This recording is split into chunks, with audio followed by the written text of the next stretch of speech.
So today is day one of Iryna's law. So this law goes into effect today. So let me lay it out for you. So the law is named after Iryna Zarutska, who was killed on Charlotte's light rail earlier this year.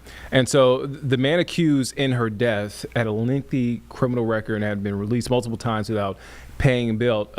Now, under this new law, judges and magistrates must follow stricter pretrial release standards for individuals charged with violent offenses, limiting when, quote, cashless bail can be used. Now, courts may also order earlier mental health evaluations following an arrest. Now, this law, back when it was a bill, now law, has got a lot of folks talking about it, from obviously folks who introduced this bill, lawmakers, and to our public officials here in Mecklenburg County, community advocates, folks in the community as well. I want to bring in Bria Smith, who is covering this story today, day one of the law. So you reached out to law enforcement officials, but you also got a chance to talk to people here in our community. What are they saying? Yeah, actually, people who utilize the light rail system daily for work or whatever their business is, and you know, operate this space, whether it's, you know, they live there in that area, and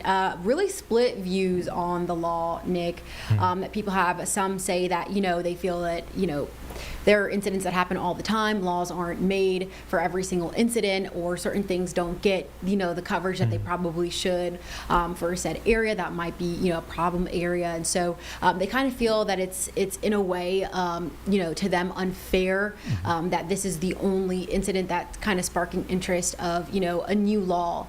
But then others, you know, are hopeful that this law and all the things that it'll address, like mental health, which was like a big thing that they pointed out, they're hopeful that, you know, that'll kind of alleviate some of the issues that we're seeing here in Charlotte. So really two sides to really look at it, but they are hopeful, and they did notice, or rather highlight the fact that, you know, they need to take a look. City leaders, you know, government officials need to take a look and probably do some reform in certain areas.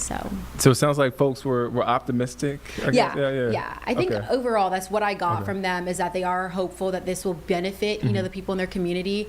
But some others did have some question about, you know, how it'll all kind of pan out. So. Yeah, I know you're still working on the story. Again, we heard a lot of thoughts from Mecklenburg County Sheriff Gary McFadden, to GOP leaders, to the mayor, everybody, and community stakeholders. I feel like a lot of people had a lot of opinions about it. But again, Iryna's law is in effect today. You can catch Bria's story at 5 and 6 o'clock this evening. Bria, thank you for your time. Thank you. We appreciate it.